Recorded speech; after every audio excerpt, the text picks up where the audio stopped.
Up with KREM begins now. Thanks for starting off your morning with us here on Up with KREM. I'm Tim Pham. I'm Nicole Hernandez. Let's start with meteorologist Thomas Patrick. Thomas, you've been tracking fog not just yesterday, but now today as well. Gosh. How much longer does it last? Yeah, I do think the fog in general is going to last all day long today. Now, it might improve in terms of visibilities every once in a while, and I'm getting a few mixed reports with some of my friends and commuters around the region. Some saying it's much worse than yesterday, others saying that their streets weren't quite as bad. But this time we did get dense fog advisories for Spokane, Coeur d'Alene, northeastern Washington, and then all the way up towards the Canadian border, so Sandpoint and Bonners Ferry included as well. All these locations effectively reporting near quarter-mile visibility. In fact, it's basically the same square. Even Bonners Ferry has a 0 visibility report right now. Spokane International Airport at 1/8 of a mile. I think one of the hidden things, if you don't know yet, if your car is parked outside, it's probably a bit encased in ice because it's a freezing fog with current temperatures in the 20s and 30s. So could actually be a little bit slick on some bridges. Otherwise, that fog and frost is collecting on those exposed surfaces. Here's a live look at the traffic impact this morning. Because of the fog, you can see right now on our DOT cameras, it is very dense right now in certain parts of I-90. So again, as you head out the door this morning, definitely want those lights on. If you have fog lights, definitely use them and do not use your high beams on a day like this. Give yourself some distance too, just because visibility is so low. Right now, traffic not seeing many issues, but we'll keep a close eye on it throughout the morning. On Up with KREM, we bring you weather and traffic together every 30 minutes. Well, breaking right now, a shooting suspect barricaded himself inside a home in Grant County, and police are now surrounding the area. Negotiators are trying to convince the man to come outside. This is near Drumheller Road Northwest and Road A5 Northwest. The Grant County Sheriff's Office says the suspect shot another person. That person went to the hospital, but we do not know what their condition is as of right now. We will keep you updated as the situation develops this morning. Developing this morning, the Department of Homeland Security says a federal officer in Minneapolis shot and wounded a man who, quote, violently assaulted the officer. The shooting is just 1 week after an ICE officer shot and killed Renee Good. DHS says the man in this most recent shooting is from Venezuela and is here illegally. They say he drove off during a traffic stop, then crashed and continued running away. When officers caught up to the man, he allegedly resisted arrest. During all of this, DHS says 2 other people attacked the officer with a snow shovel and a broom. That's when the federal agent fired his gun and hit the man in the leg. We cannot counter Donald Trump's chaos with our own brand of chaos. For those that have peacefully protested, I applaud you. For those that are taking the bait, you are not helping. As you just heard there, the Minneapolis mayor is asking Minnesotans to keep protests peaceful. The city's police chief had to ask people to go home last night because things got intense between protesters and federal agents. Before last night's shooting, Washington Congressman Michael Baumgartner held a virtual town hall. KREM 2 asked him about the fatal shooting of Renee Good by an ICE officer and whether he thinks it should be investigated or probed in a congressional hearing. So it should be investigated. Obviously, it's a tragedy when anybody gets killed. But, from what I've seen, it looks like a justified shooting in me in defense of the law enforcement officer. But again, I do want to see it investigated and get those facts out. And responsible public officials should do better than they've done, particularly in our state, just to respond to a politically charged environment. If you want to watch the full interview, we have it streaming on KREM 2 Plus. Download on your TV and watch for free. The woman who Border Patrol agents shot last week in Portland is recovering. The federal government is holding her at the Northwest ICE Processing Center while she recovers. Agents shot the woman and her boyfriend last Thursday in southeast Portland.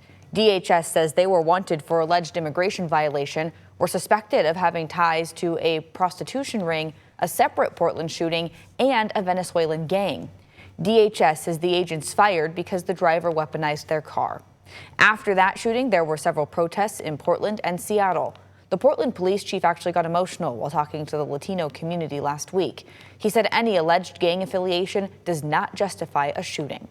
It saddens me that we even have to qualify these remarks, because I understand or at least have attempted to understand through your voices, your concern, your fear, your anger.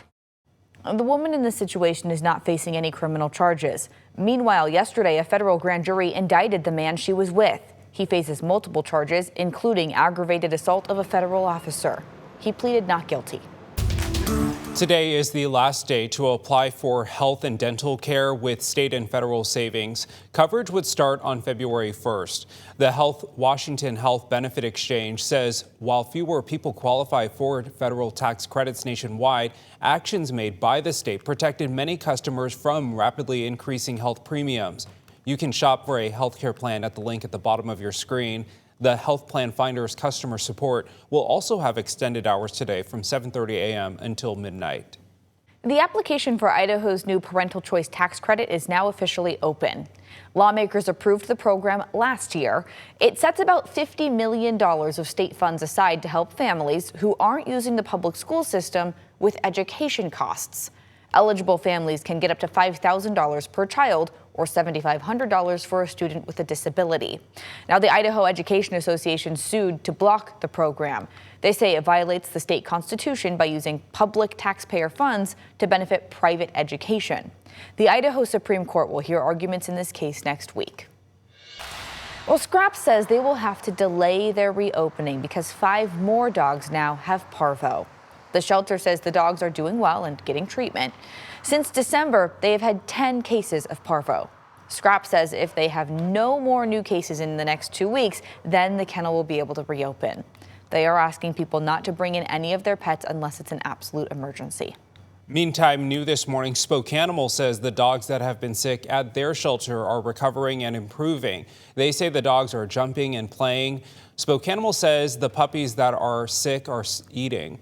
Right now, though, they are still quarantining. The Department of Education says they are now investigating schools across the country for allegedly violating Title IX. They're investigating a total of 18 school districts. 4 of them are here in Washington. One of them is Cheney Public School District. The others in Washington are Sultan School District, Tacoma Public Schools, and Vancouver Public Schools. The Department of Education says these school districts' policies allow students to play sports based on gender identity rather than biological sex. New details in a story KREM 2 has followed for years. A woman accused of abusing and killing her adopted daughter has pleaded guilty to several charges. 34-year-old Mandy Miller admitted to killing 8-year-old Mila in December of 2022.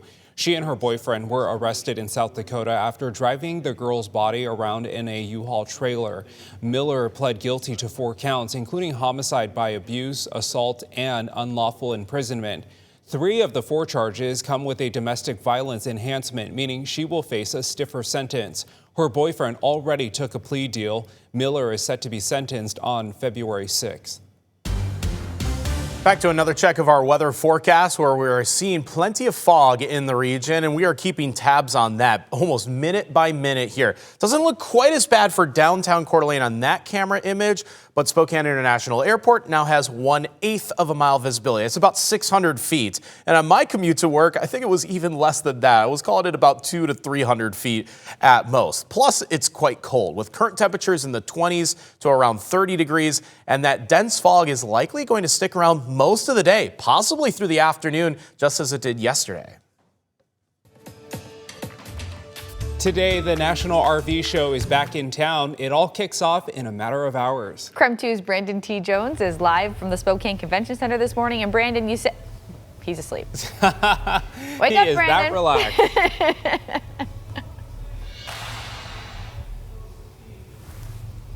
I'm chilling. I am chilling, man. Hey, we got the heat going on in this recliner. This is a massage chair. I'm chilling. I've got Ashley here. She's chilling too. We're at the National RV Show. Yes. And Ashley, oh my, seriously, the massage chair is still going. Let me turn it off so I can, do my job, I guess, in a correct fashion. But this is a Brinkley. Yes, we're in a Brinkley. Yeah. And it is beautiful. Can we show it off really quick? Let's Absolutely. show it off really quick because I think you would like this as well. Can we walk this way first? Is that all right? Yeah. Look, you got stairs and everything. I mean, first and foremost, look at the ceilings on this, right? You got plenty of space. This is living luxurious, my friends. Yes. You got the walk-in bathroom. You've got the Master bedroom back here, huh? Yeah, king size bed. This is a toy hauler, so it has a lot to offer. Washer dryer hookups. You got built-ins in here. You know, I seen you. Yeah. So Everything has locks on it, of course. Exactly. I struggle with everything. Ashley already knows. She's an expert on this. So, all right, Al, I'm going to squeeze by you. We're going to go down this way now, go back down the stairs. And so it wasn't just these two that had the recliner, the massage hookup. Yeah. You've got all of this in here. Look at the TV. Look at the full kitchen. Look at all of this beautiful setup. All right, Ashley, what's this back here, my friend? This is the coolest thing ever, right? You get a toy hauler, but it has so many options. I've seen customers do the craziest things with these rooms. You got a porch, you got the doors, you got a bathroom, you got a loft, you got bunks. The possibilities are endless in these. Well, really, they are. The show kicks off today. What do we need to know? It does. So, well, first off, it's free. Come on down, see us, hang out with us. You got food, you got drinks. We got specials galore. We got discounts galore. Manufacturer reps are here. You know, everything is ready to go. We got thousands of RVs to choose from. The National RV Show is here. And we're excited. Well, you got to come down and see Ashley as well. Thank you so much. Yes, make sure you ask for Ashley. Yes, right. We'll toss it back to you in the studio. Oh my gosh, the massage chair, and he's getting paid right now? Dude, I'm jealous. Oh, so fun. Okay, so in today's wake-up call, it's all about RVs and camping. Maybe an RV is not in your budget, like it's not in mine. So that's kind of why today we're keeping the wake-up call kind of open-ended. We want to know, where would you take your RV, or where do you like to go camping? Here's what you're saying. Someone said, Dave and Kathy like to take the dogs on the 4th of July out. It's a lot more calm. Someone likes camping in Belfair. Bless you, Nicole. I sneezed. Sorry, I really tried not to. Okay. Hey, keeping it real here on the show. We all sneeze. All right, let us know where you would like to go camping or RVing. Text us at 509-448-2000.